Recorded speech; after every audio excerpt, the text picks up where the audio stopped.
marco de trascendidos mediáticos respecto a la financiación, personal argentino se capacitó en mantenimiento de blindados guaraní.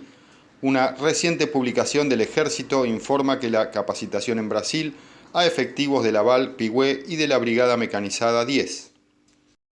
Por otra parte, en Mercedes, Corrientes, paracaidistas militares argentinos y brasileños se alistan para saltar sobre Monte Caseros en el marco del ejercicio combinado Arandú 2023.